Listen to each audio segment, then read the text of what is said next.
Nagpapasalamat po ako sa Panginoon sa 4 na buwan na sabbatical leave sa pastoral ministry. And na-miss ko po na paglingkuran kayo bilang inyong pastor. Although gusto kong sabihin sa inyo na hindi po ako tumitigil sa pananalangin sa church at sa bawat isa sa inyo during those 4 months. So maraming ginawa ang Panginoon and gusto kong i-share sa inyo kung ano yung mga ginawa ng Diyos during those 4 months. Pero we have limited time. So, konti-konti lang muna yung i-share ko sa inyo. Isa sa gusto kong sabihin sa inyo ay during those, may time during those 4 months na ito yung tinanong ko sa sarili ko. And maybe it's an indication of doubt or unbelief sa heart ko. Na naisip ko na paano kaya kung hindi ko na ginagawa yung mga bagay na ginagawa ko para sa church? Paano kaya kapag hindi na ako pastor? O paano kaya pag meron akong nagawa na hindi tama? Paano kaya kung meron akong mga tao na nasaktan sa church? Mararanasan ko pa rin ba yung pagmamahal na nararanasan ko bilang pastor ng church? And during those 4 months, pinatunayan sa akin ng Panginoon. Sinabi ng Diyos sa akin kung ano yung sagot dun sa question na yun. Nagpapasalamat ako sa Panginoon unang-una sa asawa ko na ipinakita sa akin yung kanyang pagmamahal. Hindi dahil pastor ako ng church, kundi dahil mag-asawa kami. Sa pagpapatawad niya, sa pagtsatsaga niya, sa pag-unawa niya, sa pakikinig niya, sa pagpapaalala niya, sa pananalangin niya, sa pagsama niya at sa pagsuporta niya sa akin. And sa mga elders ng church na lalo na kay Pastor Marlon na sumalo sa maraming trabaho na iniwanan ko at sa pagtutulungan nila ni Aldrin, iba pang mga preachers to really handle the Word of God with all diligence and to preach the Word of God with faithfulness na nagpapakita hindi lang ng pag-ibig ng Diyos sa church, kundi pag-ibig din nila sa akin. Dahil almost every Sunday ay nakakasama ninyo ako na nakikinig ng salita ng Panginoon. At yung mga elders natin, they are feeding me the Word of God. And so, thank you for loving me that way. Kay Aldrin, sa kanyang asawa, na niyaya kami mag-asawa na mag-double date. At sa iba pang mga elders na ipinarana sa akin, na hindi lang kami co-elders, hindi lang kami co-pastors, but pinaranas nila sa akin kung paano ako ay maalagaan din bilang isang tupa sa church. And sa kaibigan na yung mga pastor, sa ibang mga churches, pati asawa nila na walang sawa nag-encourage, nanalangin, at sumasama sa amin sa paglaban sa kasalanan at paglago para maging katulad ni Kristo. And of course, sa mga members ng church na alam ko na walang sawa sa pananalangin para sa akin, sa family namin, sa mga dumalaw, sa mga nangumusta, sa nagpakita ng yung care and love sa amin in ways na we are just so amazed. Now, we are loved sa church. And so, salamat sa pagmamahal ninyo. And so, I love you. Thank you for loving me.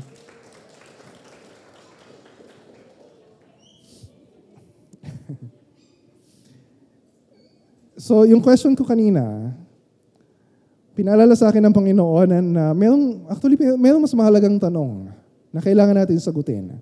Hindi lang yung tanong na, nararamdaman ko kaya yung pagmamahal ng church sa akin? Nararamdaman ko kaya yung pagmamahal ng ibang tao sa akin? Because we need to be honest na hindi naman natin kontrolado kung ano yung magiging response ng mga tao sa atin. Pero kailangan natin tanungin sa sarili natin, ako, ikaw, ako ba? Nagpapatuloy ba ako sa pagmamahal sa mga kapatid ko kay Kristo? Nagpapatuloy ka ba sa pagmamahal sa mga kapatid mo kay Kristo? Paano mo nasabi? Paano mo pinapakita yung pagmamahal mo sa ibang mga members ng church? Paano kung sa halip na mabuti ang iganti nila sa'yo, ay kasalanan pa yung ginawa sa'yo. Paano pag merong kasama natin sa church na nakasakit sa'yo? O yung asawa mo na nagkasala sa'yo? Paano kung yung pinapakita natin na kabutihan sa ibang tao ay hindi nila nasusuklian? At kung suklian nila ay masama pa yung maging kapalit.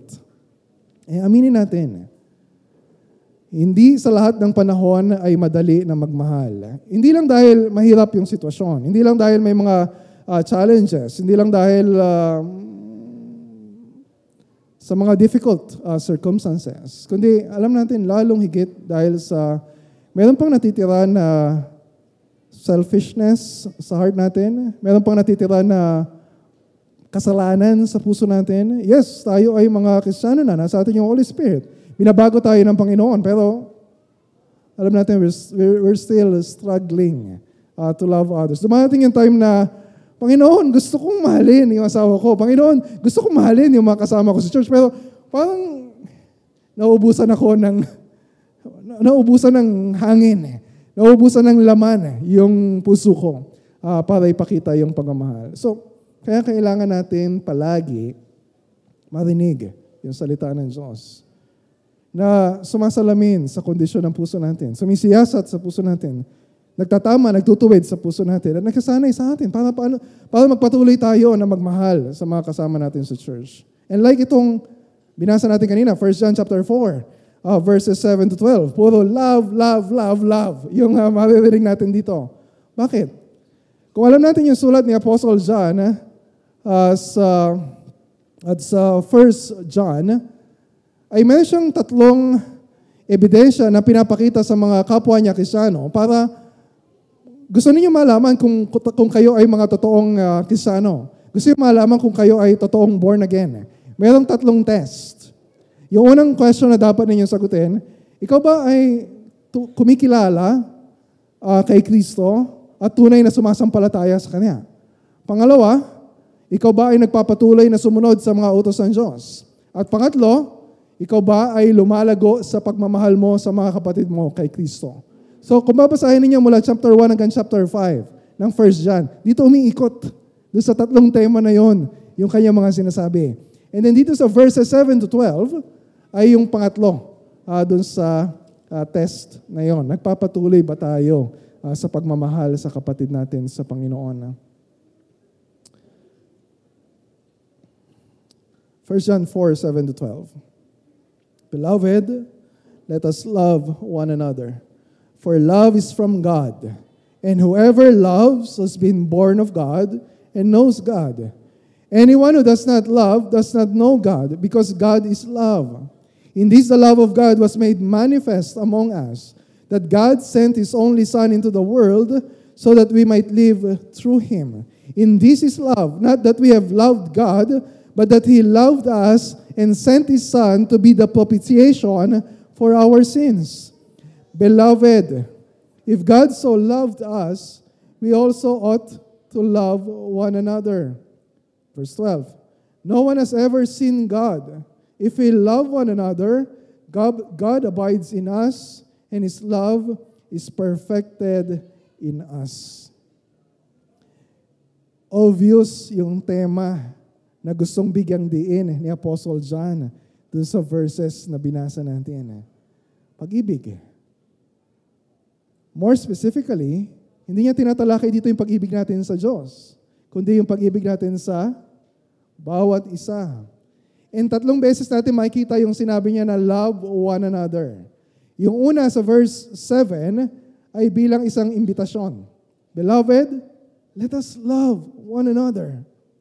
And then yung pangalawa, sa verse 11, bilang isang obligasyon.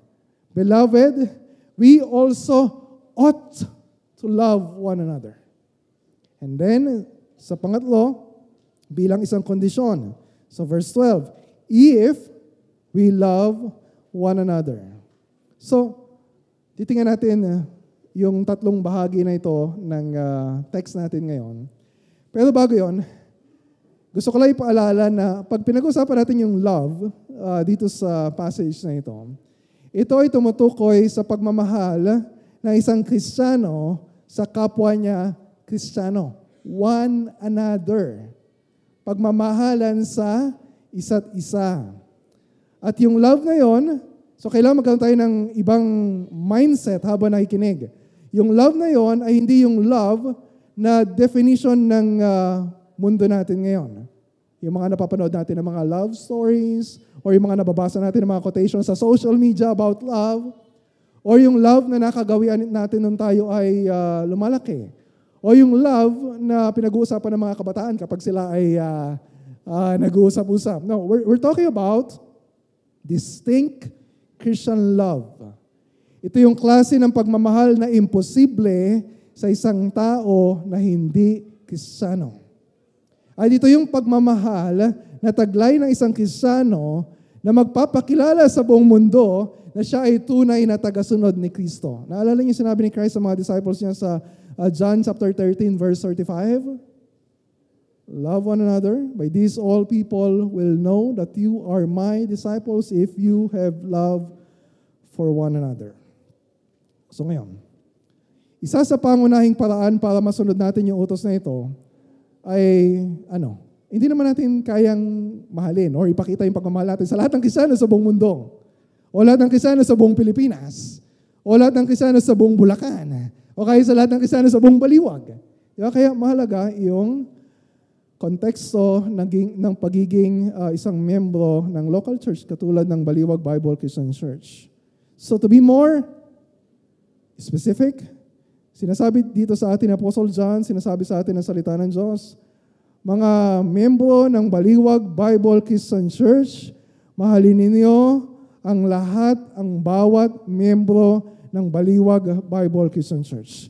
Lahat ng mga elders, lahat ng mga deacons, lahat ng mga active workers natin sa ministry, lahat ng mga kabataan, lahat ng mga katandaan, lahat ng mga may sakit, lahat ng mga hindi masyadong nakakadalo sa church dahil sila ay physically unable, lahat ng mga parang ayaw nang dumalo sa church dahil matagal na nating hindi nakikita, lahat ng mga members na parang matigas ang ulo, lahat ng mga members na matampuhin.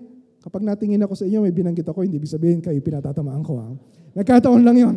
Lahat ng members. And that's the point. If you're a member of the church, we have a covenant sa church to love one another. Pastor, paano kami? Hindi pa kami member ng church. Be a member of the church. Kung hindi dito sa Baliwag Bible Christian Church, if you can find other gospel preaching, biblically healthy, local church na pwede kayo maging member, go. As long as you are a member of a local church. Bakit? Hindi lalalim yung commitment mo to love other Christians if you are not a member of a local church.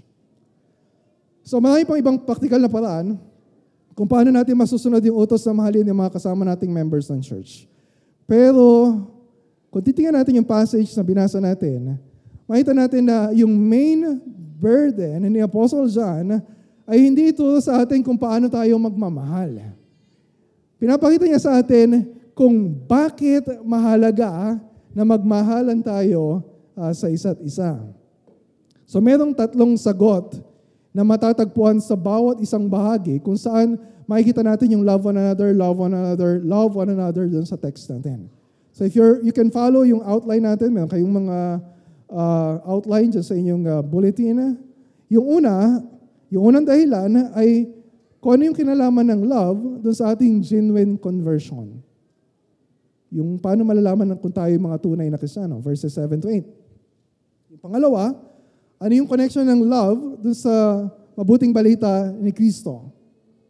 So verses 9 to 11. At yung panghuling dahilan ay may kinalaman sa patotoo natin or our witness na sinasabi natin, we're preaching the gospel. So anong connection ng witness natin about Christ dun sa pagmamahala natin sa isa't isa? Okay? So isa-isahin po natin yung tatlo na yun. Number 1. Verses 7 to 8. So bakit natin dapat mahalin ang isa't isa? Unang sagot, dahil ang pag-ibig sa kapatid natin ay isang patunay na ikaw nga ay genuinely converted. Hindi ka panipaniwala kung sinasabi mo sa mga tao na ikaw ay ligtas, ikaw ay Kristiyano, ikaw ay nagsisisi sa iyong kasalanan at sumasampalataya kay Kristo, pero wala naman nakikitang patunay ibang Kristiyano na ikaw ay lumalago sa pagmamahal. Okay, we are saved by grace alone, through faith alone. We are not saved through love. So maliwanag yun. Pero yung pananampalataya na paraan kung paano tayo naligtas ay merong bunga. Diba sabi sa Galatians chapter 5, verse 22 na ito ay kasama sa bunga ng Espiritu. And in Galatians 5:6, faith working through love. Kung merong faith, meron yung bunga ng pag-ibig. So kung sinasabi mong meron kang pananampalataya, pero wala ka namang pag-ibig, using yung style ni Apostle James, yung pananampalataya yung sinasabi mo ay peke at patay. So ito yung gustong i-emphasize sa verses 7 to 8. Beloved, let us love one another. Why? For, ito yung dahilan, for love is from God, and whoever loves has been born of God and knows God. Anyone who does not love does not know God, because God is love. Sabi ni Apostle John, ito yung dahilan. Bakit inaanyayahan ko kayo na magmahalan tayo sa isa't isa? Sabi niya, for love is from God. Kasi ang pag-ibig ay galing sa Diyos. Mula sa Diyos, regalo ng Diyos. Meron tayong pananampalataya, regalo yan ng Diyos. Meron tayong kaligtasan, regalo yan ng Diyos. At kapag nagregalo ang Diyos, complete package. Kasama yung pag-ibig sa regalo ng Diyos. So love is a renewing grace from God. Kung dati tayo ay, we are haters, madaling magalit, makasarili, pero kung tayo ay na kay Kristo, binabago yung puso natin as part of our sanctification para matuto tayo na magmahal sa ibang tao. Ito pa, whoever loves has been born of God and knows God. So dati, nung tayo hindi pa mga Kristiyano, tayo ay patay dahil sa ating mga kasalanan. Ephesians chapter 2, verses 1 to 5. Pero tayo ay muling binuhay ng Diyos. We are regenerated. We are born again. At isang patunay na ikaw ay may buhay ay kung merong nakikitang pagmamahal sa puso mo. Madaling sabihin sa mga tao, born again ako. Born again ako ngayon. Hallelujah, praise the Lord. Pero meron ka bang patunay sa sinasabi mo na ikaw ay born again? Hindi mo lang pwede sabihin, ay, pumunta ako sa church. Ay, nakikinig ako ng mga sermons. Ay, nagpe-pray ako. Meron bang patunay? Meron bang ebidensya na nakikita yung mga tao na you are truly born again? Di ba, madaling sabihin na kilala ko ang Diyos. Pero talaga bang kilala mo ang Diyos? Di ba sabi ni Apostle James, mga demonyo nga kilala ang Diyos Pero wala silang pananampalataya. Wala silang pag-ibig. They don't have true spiritual life. Pero nung nagpakilala sa atin ng Diyos, when we heard the gospel of the Lord Jesus Christ, nagkaroon tayo ng bagong buhay. At kung nagkaroon tayo ng bagong buhay, kasama doon yung pag-ibig ng Diyos na inilagay sa puso natin para tayo ay matuto na magmahal din sa ibang tao. And if we are truly converted, mayroong pagbabago na mangyayari sa puso natin. Hindi pwedeng wala. Sabi ni John Calvin, the true knowledge of God is that which regenerates and renews us so that we become new creatures. And that hence, it cannot be but that it must conform us to the image of God. Ang sinasabi niya, kung totoong born again ka, kung totoong converted ka, kung totoong meron kang faith and repentance, merong bunga, merong bagong buhay, merong bagong puso, at merong binabagong buhay, at merong binabagong puso. Patuloy na nangyayari yun. So kung may buhay, may bunga. At isa sa bunga na yon ay pag-ibig natin sa mga kapatid natin kay Kristo. Kung walang bunga ng pag-ibig sa mga kapatid kay Kristo, ibig sabihin, walang buhay. You're not genuinely converted. Ito yung sinabi ni John sa sumunod. Anyone who does not love does not know God. Kung hindi ka nagmamahal, kahit sabihin mo na kilala ko ang Diyos, makakapal na mga theology books ang binabasa ko, hindi mo talaga kilala ang Diyos. We're not just talking about here, we're not talking about intellectual knowledge of God. We're talking about relational knowledge of God.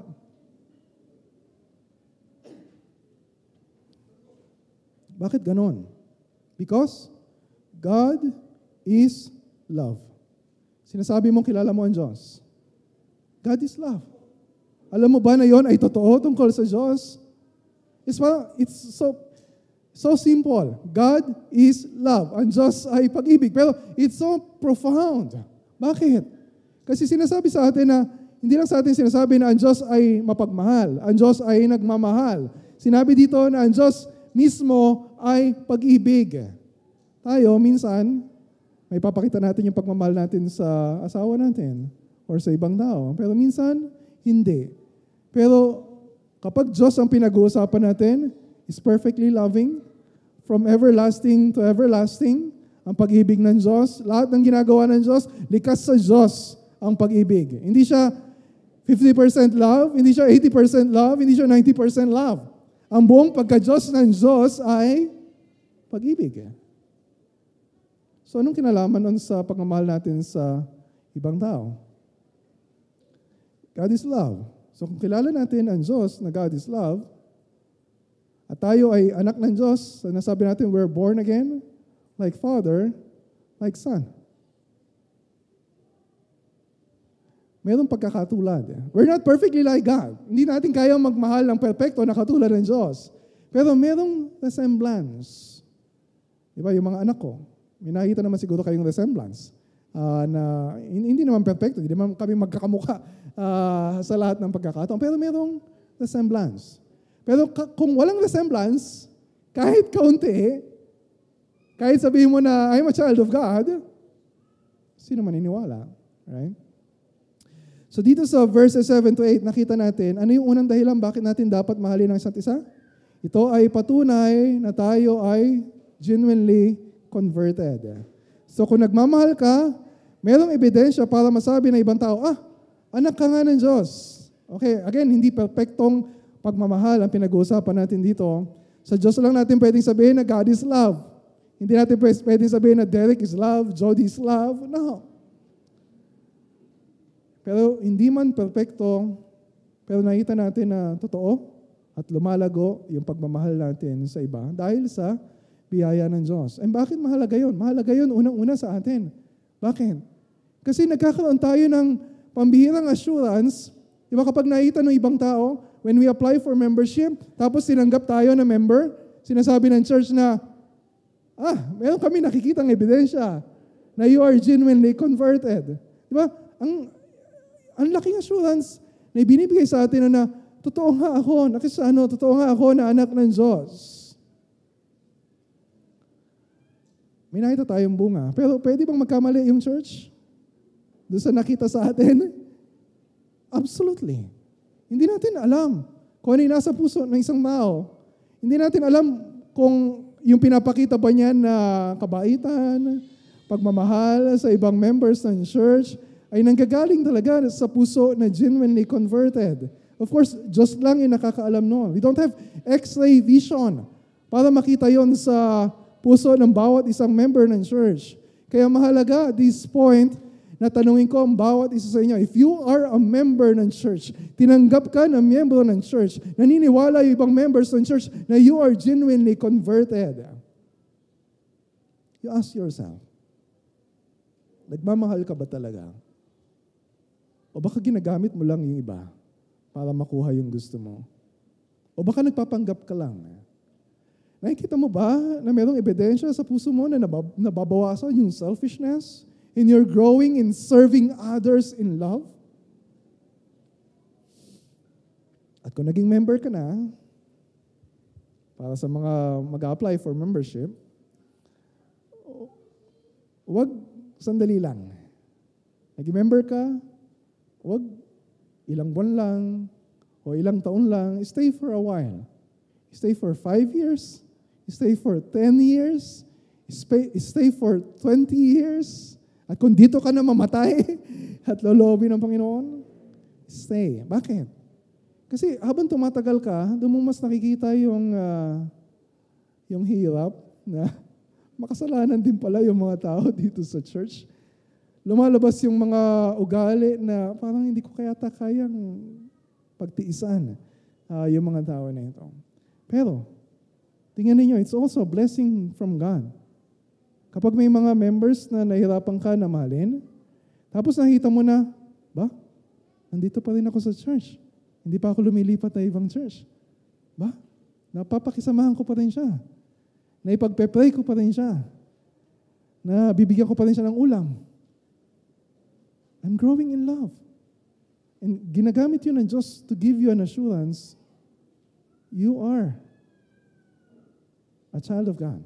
Like father, like son. Pero what if, sa puntong ito, maybe some of you, you're struggling. Pastor, nahihirapan ako ngayon. Yung asawa ko, Christian din siya. Matagal na din siya member ng church. Nagsiserve siya sa ministry. Pero, nahihirapan akong mahalin siya. Nahihirapan akong pakisamahan siya sa bahay. Nahihirapan akong intindihin yung ugali niya.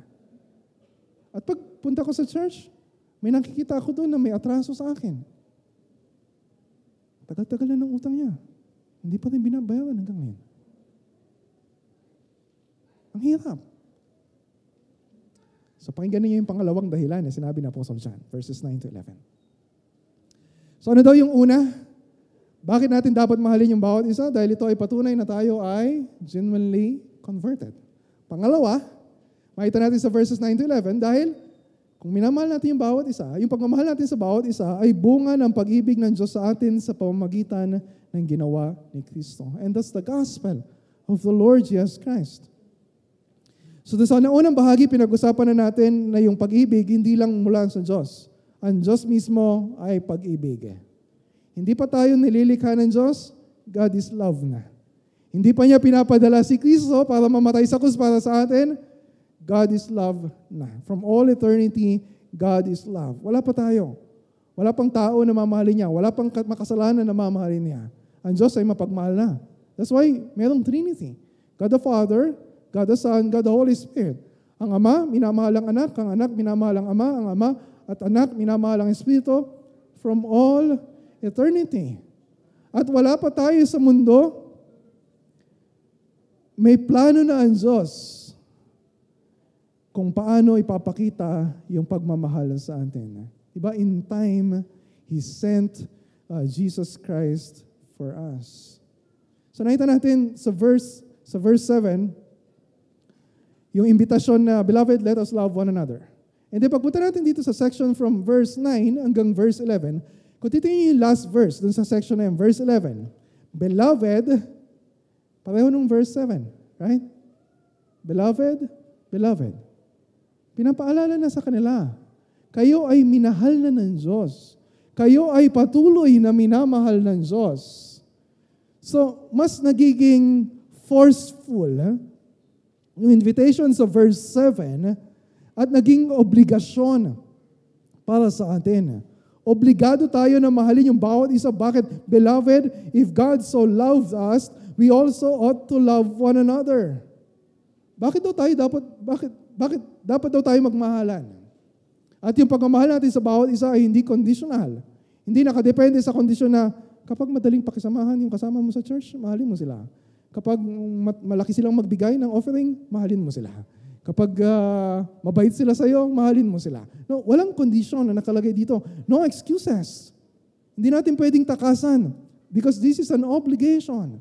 Bakit daw tayo obligado na magmahalan sa isa't isa? Dahil dito, God so loved us. Meron ba kayo naaalala na verse kapag narinig niyo yun? John 3:16. For God so loved the world. Sa paanong paraan? That He sent His only begotten Son. At ganito din yung sinasabi dito sa verse 9 at verse 10. Nakita nyo na una, yung verse 11, sinabi, if God so loved us, kasi meron na siya na unang sinabi sa verse 9 at verse 10, ganito kalaki ang pagmamahal ng Diyos sa atin. Verse 9, paanong paraan tayo minahal ng Diyos? In this, the love of God was made manifest among us, that God sent His only Son, or only begotten Son into the world, so that we might live through Him. Ano sinasabi dito ni Apostle John? Hindi nakatago ang pag-ibig ng Diyos. Yes, Old Testament. Medyo meron pang nakatalukbong doon. Paano ipapakita ng Diyos yung kanyang pag-ibig sa mga makasalanan? Meron ng mga symbols, meron ng mga ceremonies, meron ng mga signs. Pero pagdating sa New Testament, pagdating ni Kristo, parang sumisigaw ang Diyos. Yung dating medyo nakatago, medyo tahimik, ito na yung lantara na, bulgara na, sinasabi ng Diyos, mahal ko kayo. At tatanungin ng mga tao, anong patunay mo na mahal mo kami? Yan yung sinasabi ng Diyos, look at the cross. Di ba? Ito yung sinasabi sa verse 9. God sent His only Son. Wala pang tinutukoy na krus dito tungkol sa ginawa ng Diyos. Pero yung katotohanan na yung pinadala ng Diyos, sino ba yung pinadala ng Diyos? Yung kanyang sariling anak. Yung anak ng Diyos, nagkatawang tao. We're talking about the incarnation. At kung alam natin yung doktrina natin ng Trinity, ang Diyos Ama, ang Diyos Anak, ang Diyos Espiritu, ay pantay-pantay sa kanilang pagka-Diyos. Tatlong persona pero meron lang isang Diyos. Di ba sabi ni Kristo, I and the Father are one. So, kung pinadala ng Diyos Ama, yung Diyos Anak para sa atin, sinong pinadala niya? Pinadala niya yung kanyang sarili sa atin. Sinong ibinigay niya? Anong regalo yung ibinigay niya? So, this is self-giving love. Hindi lang siya nagbigay ng barya o kaunti o munting regalo para sa atin. He gave Himself for us. And that's love. Bakit ginawa yun ng Diyos? So that we might live through Him. Dapat tayong mamatay. Dapat tayong parusahan. Pero binigyan tayo ng buhay sa pamamagitan ni Kristo. Or sa language ng John 3:16, so that whoever believes in Him shall not perish, but have everlasting life. So ibig sabihin, kung ikaw ay na kay Kristo, ikaw ay nagtitiwala kay Kristo, meron kang buhay na walang hanggan. Ibig sabihin, kung meron kang buhay, meron kang kakayahan, meron kang kapangyarihan na magmahal na ibang tao. But if you are not a Christian, kahit anong gawin mong effort na mahalin ang asawa mo, kahit na anong gawin mong effort para mahalin ang anak mo o ang ibang tao, you cannot give true love kung hindi mo naranasan yung pag-ibig na yon sa mabuting balita ni Kristo. So that's why the gospel is important. The gospel of Christ gives us life so we can love. Inulit-ulit niya yun sa verse 10. Kung hindi natin masyadong maramdaman yung impact ng verse 9, ito yung verse 10. In this is love. Not that we have loved God, but He loved us, but that He loved us and sent His Son to be the propitiation for our sins. Sinasabi ni John dito, hindi pag-ibig natin sa Diyos ang tunay na sukatan ng tunay na pag-ibig. Bakit? Kasi we are naturally selfish. Mas iniisip natin yung sarili natin. Di ba? Kahit sa mag-asawa. May mga time na akala natin minamahal natin sila. Pero yung ginagawa pala natin, we found out, o baka naramdaman nila, meron pala tayong hinihingi na kapalit sa kanila.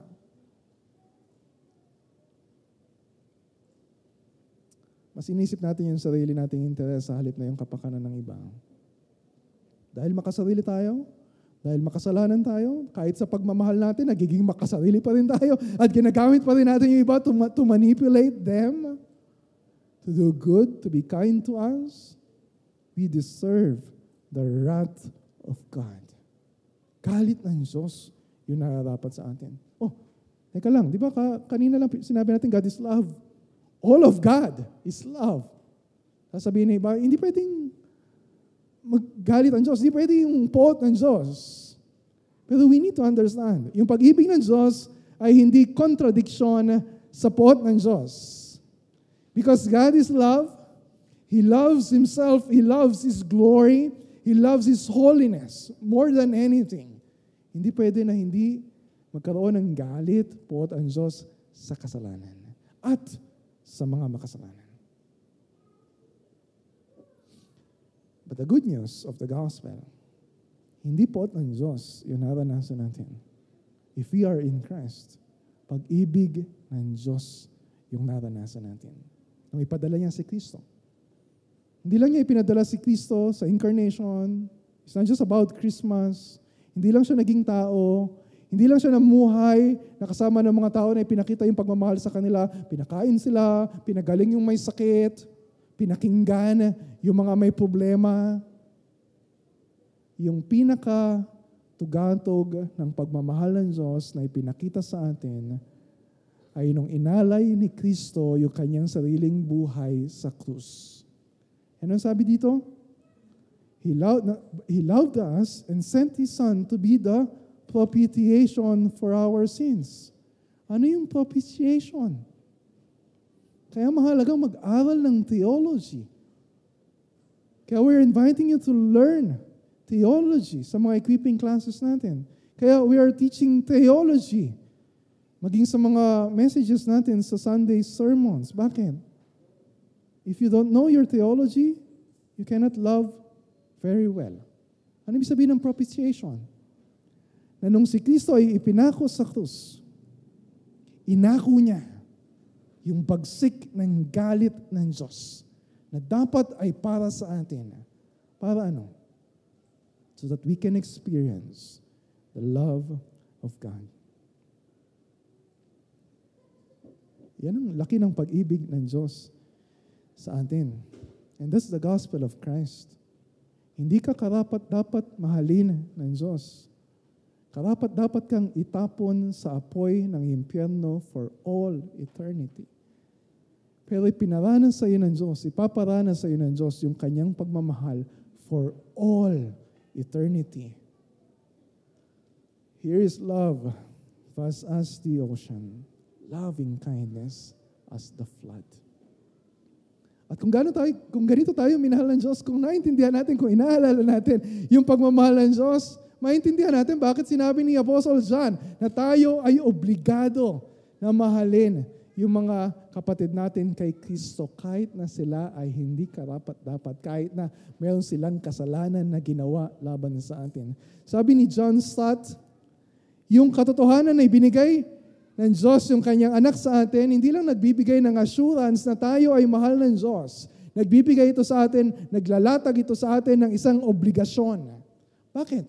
Sabi niya, walang sino mang tao na nakarating sa krus ni Kristo at nakita sa krus ni Kristo on full display yung hindi masukat na pag-ibig ng Diyos. Yung pag-ibig ng Diyos na ipinaranas sa atin, bagamat hindi tayo karapat-dapat mahalin ng Diyos. Walang sino mang taong nakaranas ng ganong pag-ibig ang babalik sa buhay ng pagkamakasarili.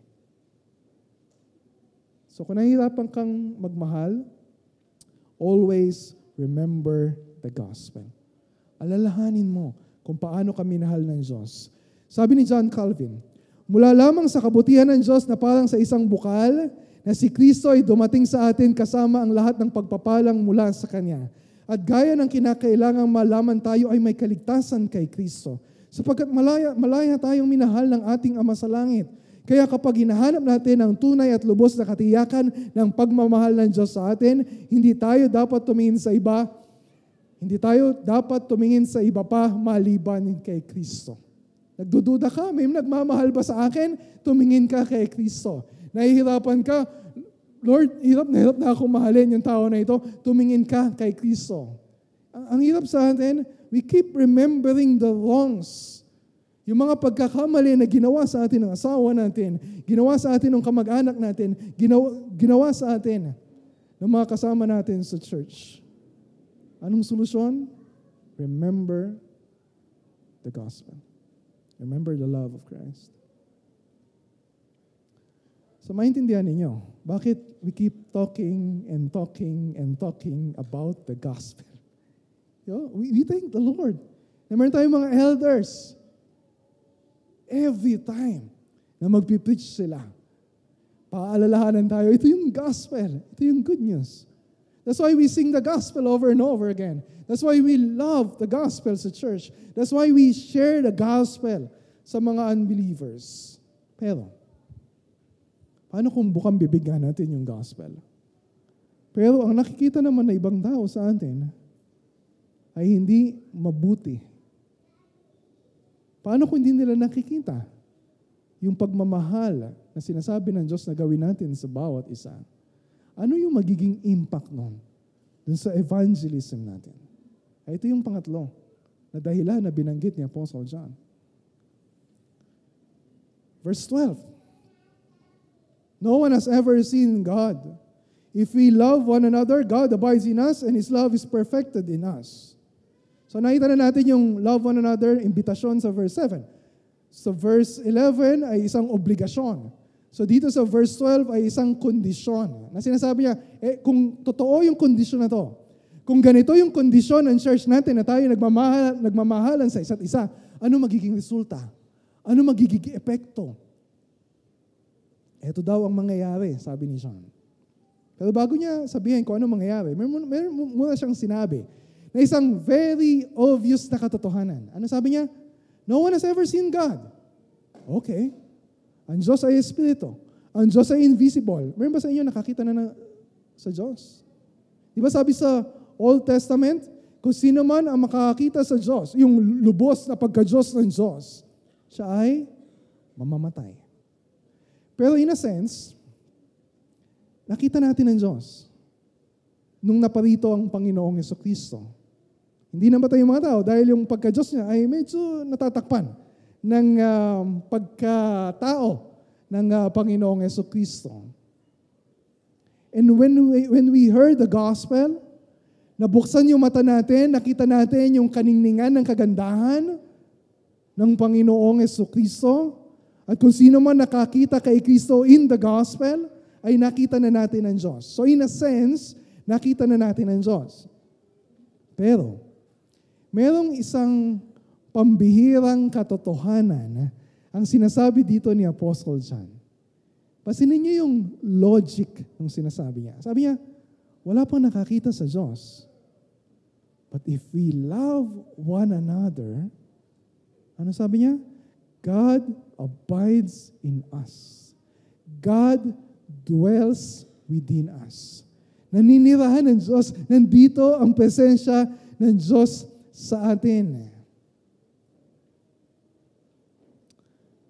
At yun yung pinaka-importante na bagay na masasabi natin sa mga unbelievers. Yes, mag-invite tayo ng mga kamag-anak natin, ng mga kaibigan na natin na non-Christians. Ano sasabihin natin sa kanila? Punta kayo sa church namin. Naka-aircon na kami. Malamig doon. Punta kayo sa church namin. Magagaling yung mga preachers namin doon, teachers namin doon. Punta kayo sa church namin kasi meron kami mga magandang programa na may engganyo yung mga bata at mga kabataan. Punta kayo sa church namin kasi maganda yung tugtugan doon, maganda yung music. That's not the most important thing na gusto ng Diyos na makita ng mga unbelievers sa church natin. Kundi yung isang bagay na hindi pa tayo nagsasalita, pero nakikita nila na nandito ang Diyos. The presence of God is here. Paano yun ninyo nasabi? Nakakamdaman ko. Nandito ang Diyos.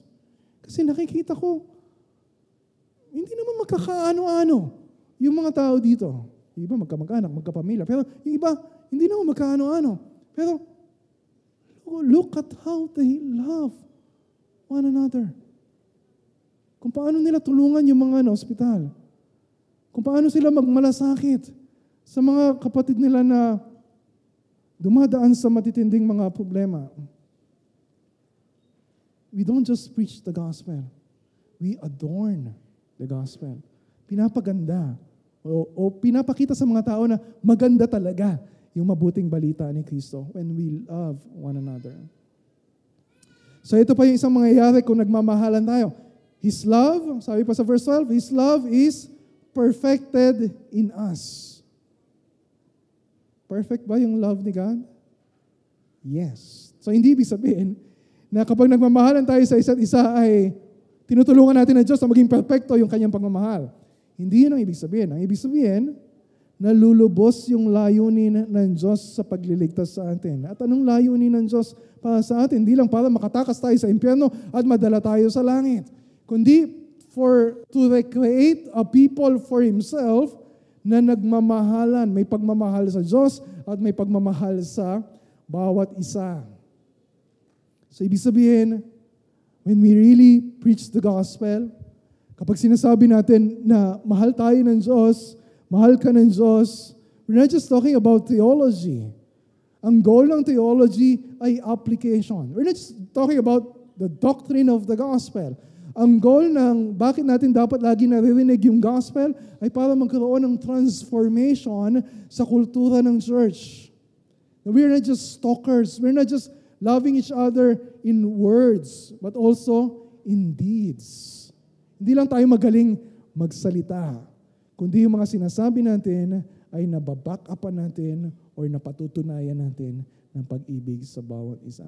Maraming beses ko nang naririnig sa mga interview ng mga elders, sa mga nag-a-apply na maging member ng church, madalas naririnig ko yung ganitong sagot. Yes, merong magsasabi na narinig nila yung tamang theology or biblical teaching sa church. Pero maraming nagsasabi, kapag tinanong sila, bakit ka magpapamember sa church? Bakit gusto mo maging member ng BBCC? Pastor, kasi po, sa totoo lang, simula nang dumalo ko dito, doon ko naranasan na merong nagmamalasakit sa akin. Merong nagmamahal sa akin. At nakita ko yan sa relasyon ng mga members ng church. At hindi ko naranasan yung pagmamahal na yun sa kinalakihan kong pamilya o sa pinanggalingan kong ibang church. And we praise the Lord for that. But kailangan nating tanong palagi sa sarili natin, kung makikita ng ibang tao, kung mababalita ng ibang tao, yung klase ng pagmamahalan natin bilang mag-asawa, o yung klase ng pagmamahalan natin sa loob ng church, o kung paano ka makitungo sa ibang members na hindi mo konsonada, hindi mo type yung ugali, may engganyo kaya sila na bumalik sa church? O mata-turn off sila? Ayoko na. 3 dahilan. Kung bakit hindi lang tayo inaanyayahan na magmahalan sa isa't isa, kundi nilalatag sa atin yung obligasyon na mahalin yung bawat isa. Ano yung 3 dahilan? Yung una, ito ay nagpapatunay na tayo ay tunay na mga anak ng Diyos. Pangalawang dahilan, ito ay bunga ng mabuting balita na naranasan natin ang pag-ibig ng Diyos sa pagliligtas ni Kristo. At pangatlo, ito ay nagpapatunay na ang presensya ng Diyos ay narito sa kalagitnaan natin. At lahat yon ay nakaugnay sa isang katotohanan. Ang Diyos ay pag-ibig. At ipinadama niya, pinaranas niya, pinakita niya ang pag-ibig niya sa atin nang ipadala niya ang Panginoong Jesucristo to die on the cross for us. So, anong dapat natin gawin in response? Number 1, repent. Kapag nakikita natin kung gaano kalaki yung pagmamahal ng Diyos, hindi ba nakikita natin kung gaano kaliit yung pagmamahal natin sa ibang tao? And during those 4 months of ministry leave, God exposed the many ways na nagkulang ako sa pagmamahal sa asawa ko.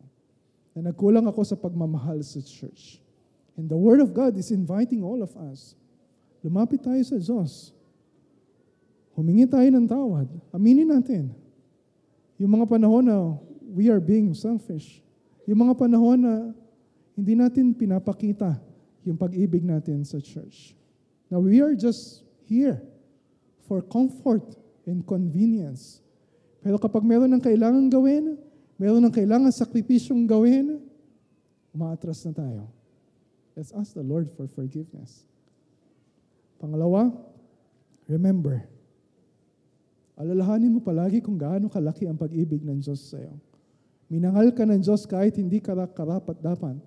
Minahal ka ng Diyos kahit hindi mo naman nasusuklian ng kabutihan yung ginawa niya. Minahal ka ng Diyos kahit paulit-ulit ka na nagkakasala sa Kanya. Remember that. And then lastly, resolve. Magkaroon tayo ng panibagong commitment na magmahal na tulad ni Kristo. We're not just called to love one another. Ang panawagan sa atin ng Diyos ay magmahalan tayo na katulad ni Kristo. Atras ka ng konting isang chapter lang. Sa chapter 3 verse 16. Paano daw tayo dapat magmahalan? Pakinggan yung mabuting sinasabi dito ni Apostle John. By this we know love, that He laid down His life for us, and we ought to lay down our lives for the brothers. Narinig ninyo kung ano yung sinasabi dito ni John? Na ang binigay sa atin ng Panginoong Jesucristo ay hindi lang kaunting oras, hindi lang kaunting kayamanan, hindi lang kaunting pagpapagaling, hindi lang kaunting sakripisyo. Ang ibinigay ni Kristo ay ang sarili niyang buhay para sa atin. So how can we love like Christ? We love like Christ by laying down our lives for our brothers and sisters. Ibibigay natin ang buhay natin sa mga kasama nating miyembro ng church. Mga asawang lalaki, unahin na natin yung sarili natin. Unahin na natin na ipakita na pangunahan yung church kung paano magmahal na tulad ni Kristo. You remember Ephesians 5 verse 25? Sinasabi sa atin na mahalin natin ang asawa natin tulad ni Kristo na nagmahal sa iglesia at ibinigay ang sarili niyang buhay para sa iglesia. Husbands, let us lay down our lives for our wives. Mga elders, mga pastor, kasama tayo doon. And we do not just lay down our lives for our wives. We lay down our lives for the members of this church. Di ba sabi ni John? Beloved. Verse 7. Sabi niya sa verse 11, Beloved. Yun ay terms of endearment. Na sinasabi niya, hindi lang mahal kayo ng Diyos. Sinasabi niya sa church, mahal kayo ng Diyos, mahal ko rin kayo, kaya magmahalan kayo sa isa't isa. Si Apostle John nagbibigay ng example sa kanila kung paano magmahalan. Tayo mga elders, ipakita natin sa church yung isang halimbawa, isang modelo ng pagmamahal sa church. Alagaan nating mabuti ang mga tupa na ipinagkatiwala sa atin ng Diyos. Ang iglesia na binili niya ng kanyang sariling dugo. Acts 20 verse 28. Magmahal tayo na tulad ni Kristo. He is the great shepherd. He is the good shepherd. Paano nagmahal yung isang pastol na katulad ni Kristo? The good shepherd, sabi sa John 10:11, lays down his life for the sheep. Maging magaling tayo not just in preaching the gospel. And I'm saying this sa mga kasama kong elders and sa akin din.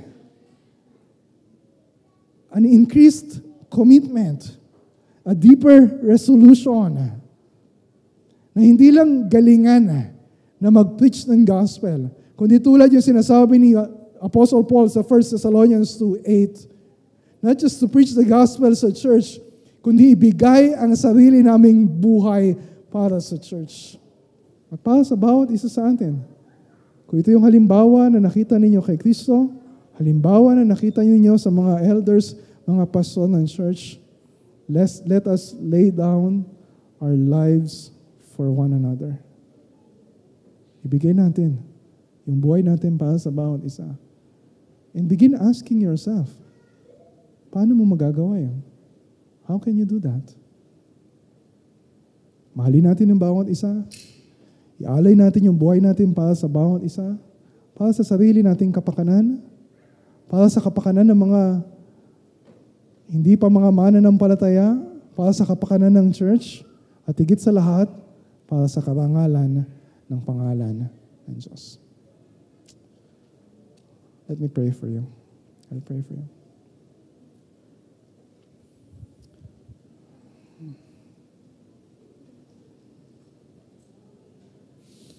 Our Father in heaven,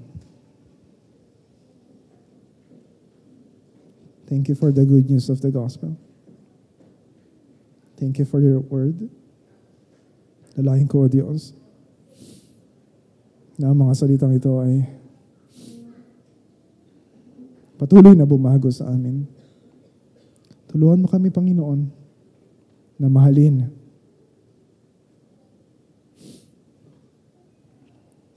yung mga hindi pa members ng church, yung mga unbelievers, by showing them kung paano magmahal si Kristo. Tulungan mo kami, Panginoon, sa mga panahon na nahihirapan kami, na ipakita yung pagmamahal nito sa mga kapatid namin dito sa church. Baguhin mo yung puso namin. Turuan mo kami kung paano magmahal na tulad ni Kristo. Pag-isahin mo, Panginoon, ang puso ng bawat isa. Bigkisin mo ng pagmamahal na nanggagaling sa iyo.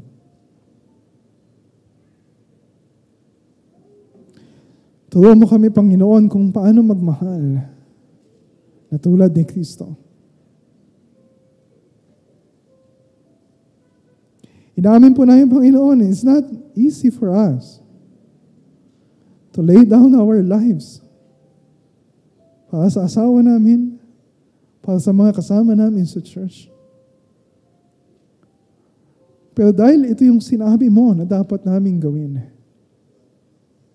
naniniwala kami na ikaw rin ang magbibigay sa amin ng kapangyarihan para ialay namin ang buhay namin sa bawat isa. And so, Father, we also remember, hindi lang itong aming iglesia, kundi yung ibang mga churches na hindi faithfully na ipipreach yung gospel sa kanila. Lalo na sa mga churches na laganap yung prosperity gospel, na mayroong mga tagapagturo na they don't love their church enough to preach the true gospel. Bring conviction sa heart nila para marinig nila yung tunay na gospel. At sa mga churches na nababalitaan namin na nagkakaroon ng mga pagkakahati-hati, pagkakampi-kampi, pag-aaway-away, may you remind them of the reconciling power of the gospel of Jesus. At sa mga iglesia na kabilang sa distrito namin sa Bulacan, as we gather sa Community Day sa May 12, pag-isahin mo din yung puso namin. Bagamat magkakaiba ang iglesia, may we unite ourselves because of the gospel of the Lord Jesus Christ. At kung mayroon mga churches na hindi na yung makakasama because of some relational conflicts, praying, Father, for humility sa mga leaders ng mga churches na gumawa ng paraan para sa higit na pagkakasundo at pagkakaisa.